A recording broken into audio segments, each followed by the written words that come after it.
Your response is in bad faith. I mean, what she is saying is something you're not responding to because it doesn't address why Donald Trump immediately went to DEI as an explanation without any evidence whatsoever. We all agree with that, but there's nothing I can say to you on this panel for any of you that's going to satisfy you. This is the conversation that not only do they want to have, but they are making it the only conversation around what happened here. All right, I'm always learning from Democrats. What are they going to do at CNN? Frank Luntz is a guest. He lets them have it over the Kamala Harris thing as they're not so much looking back. They're looking at today. What are Democrats going to do? What are liberals? What are non-Trumpers going to do? Because they're so far out of whack now. Let's watch. This is going to take a while. I surveyed these people. I focus grouped them, and they are really, really tired of being accused of either racism or sexism because they voted for Donald Trump. And it's one of the reasons why so many of them did.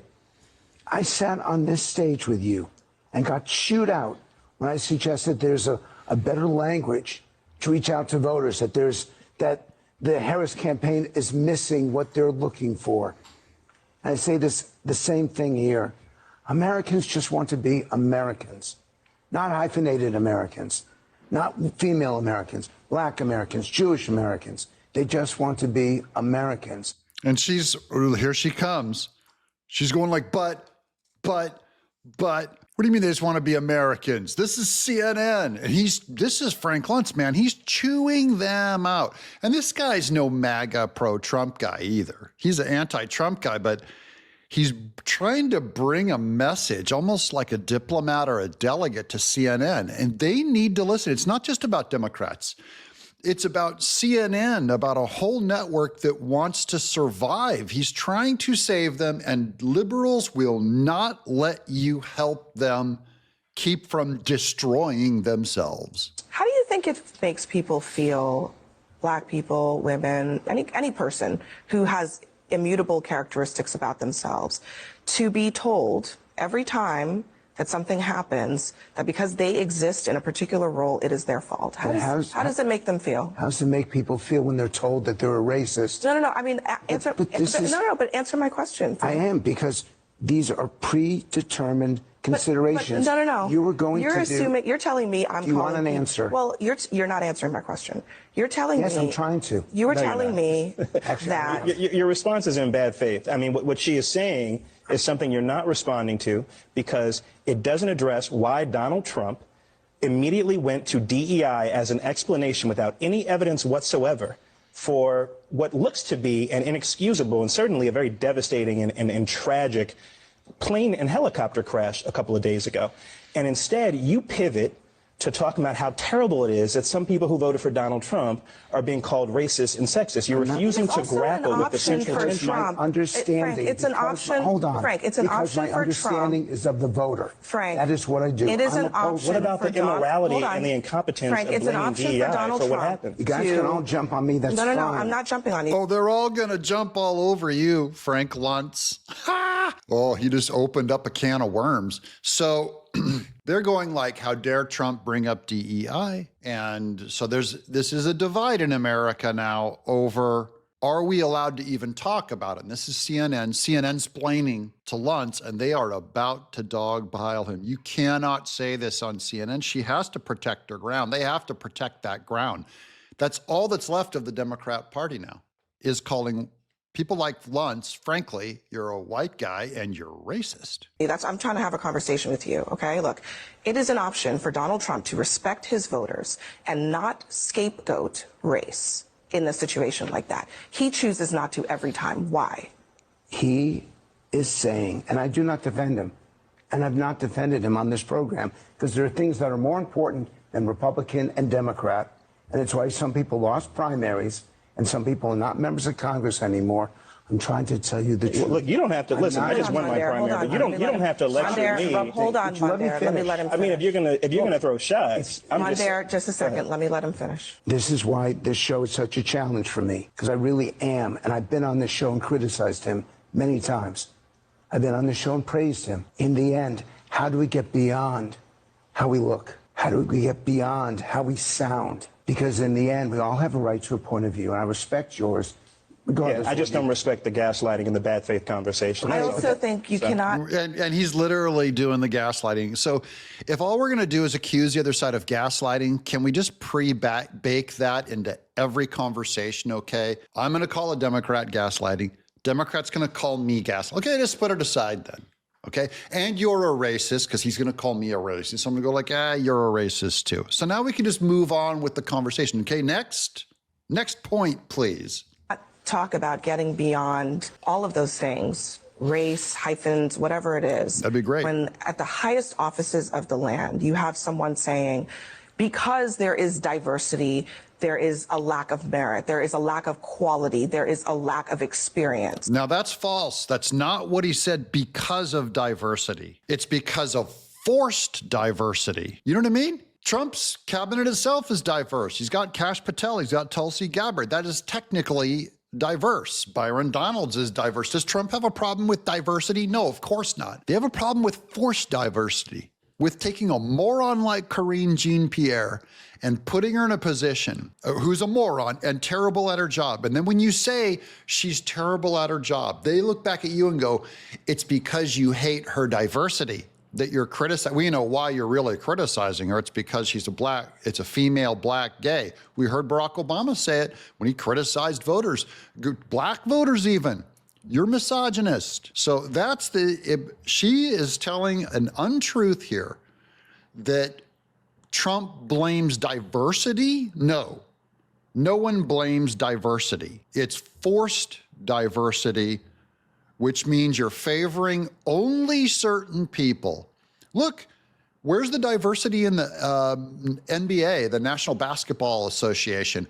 How many whites are they going to, unqualified whites are they going to jam into that job so that the blacks represent the 12% blacks in America? It'd be ridiculous, absolutely ridiculous. And then I accuse them, you only don't want whites in those positions because who are underperforming because you hate diversity. That is a racist view, that people who have characteristics that they cannot change about them, that don't tell you anything about their intellect, about their experience, are by definition not experienced. Do you understand that? And see, he literally didn't say that. He never said that by definition, because they're black and in a job, that they are therefore less qualified. That's ridiculous. And that's a ridiculous accusation that I can't believe. I don't believe she's that dumb even to make it.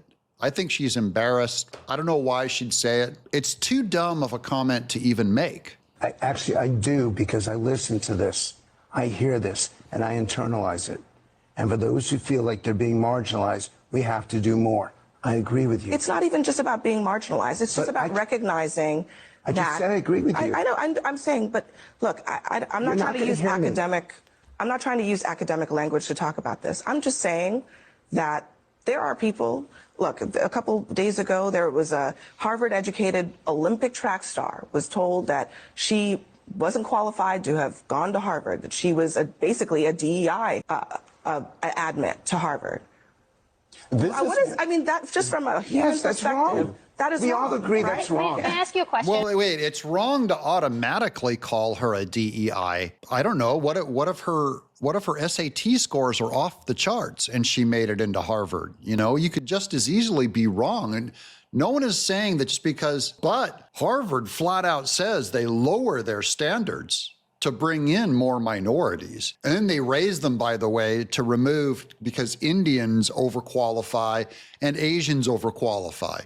So then they don't get the diversity. See, this is ridiculous. I don't know of anyone who has a problem with black achievement or minority achievement. And it's sick of her to imply that. In fact, it's racist of her to imply that whites would think that. What, do we have a genetic predisposition to hate other races? Do we have a genetic predisposition to hate other races in a way that blacks don't? This is deep, ugly, resentful victimhood stuff. And if she thinks this, then she hates me. We all agree with that, but there's nothing I can say to you on this panel for any of you that's going to satisfy you. No.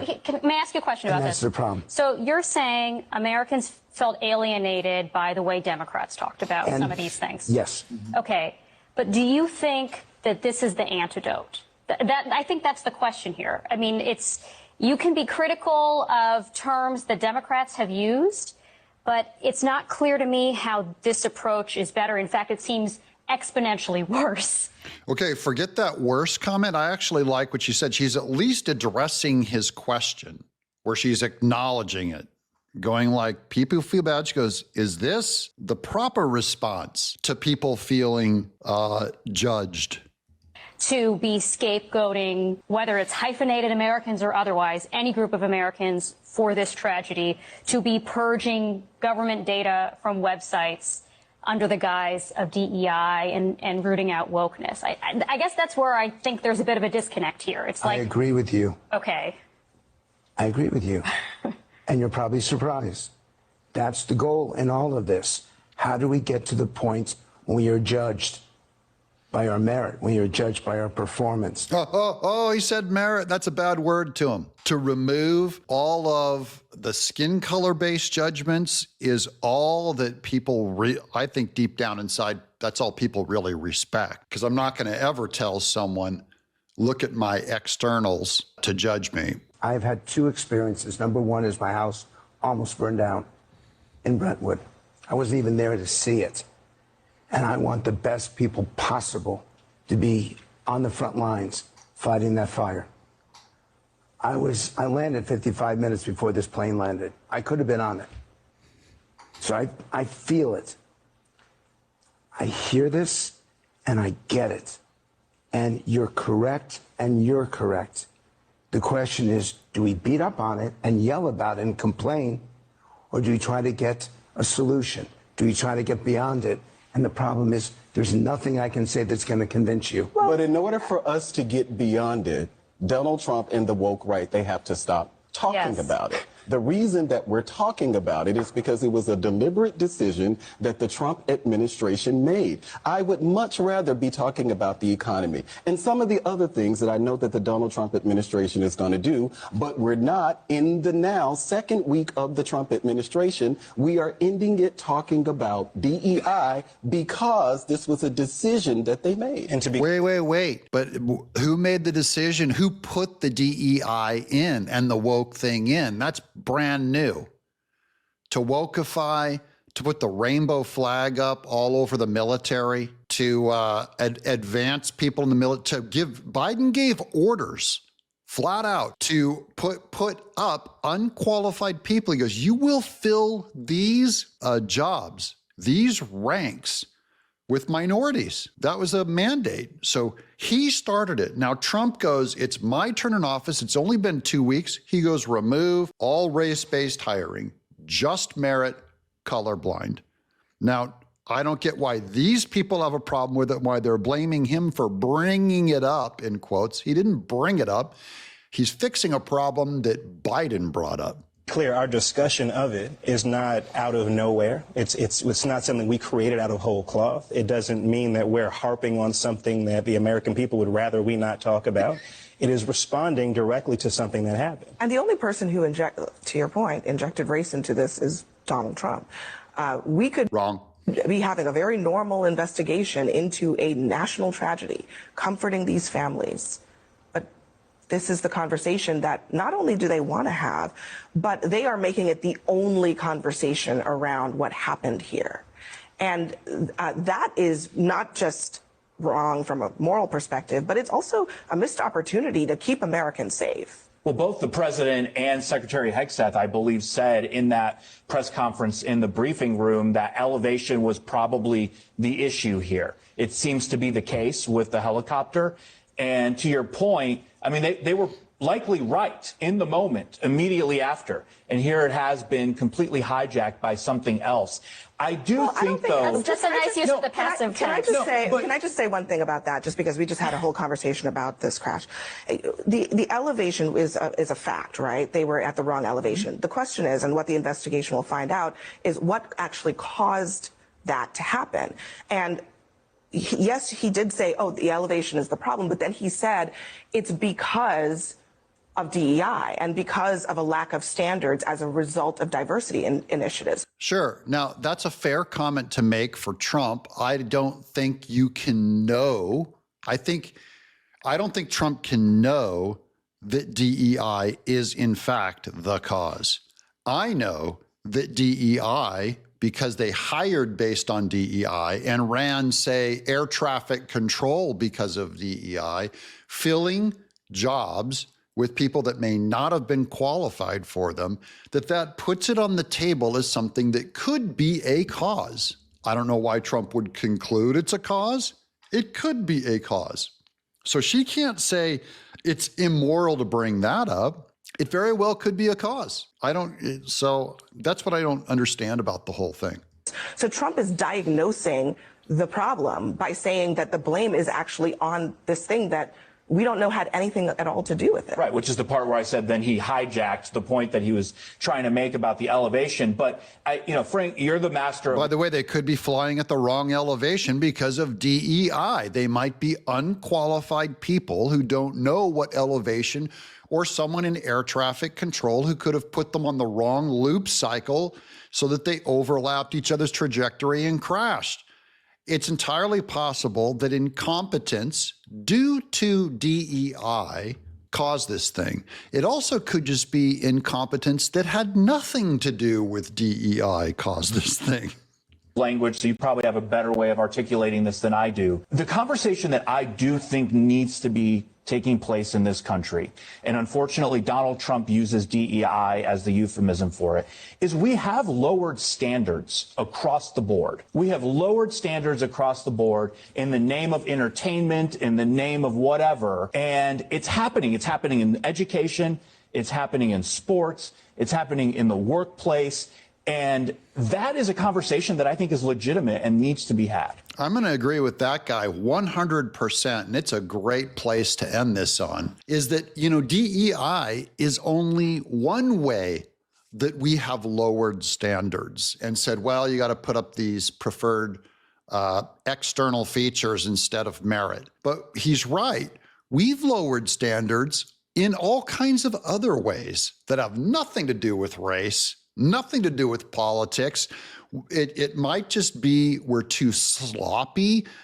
This goes into RFK wanting to stop this poisonous food with like red dye poisons in it and lots of chemicals in the Subway bread and stuff. It's just a lowering of standards, a malaise across the board. So I'm only saying I agree with this guy that we've lowered our standards in a whole lot of places, and you can kind of see the malaise of things going down. My dad looked at the construction being done on stairwells over here, and he'd see that the boards didn't buttress and match up. And he just flat out said, that's not the way we did it. He worked in the 70s where you make that thing tight and perfect. And just these little imperfections would drive him crazy. He's like, where's the standards in carpentry? That has nothing to do with race. I'm Doug in exile.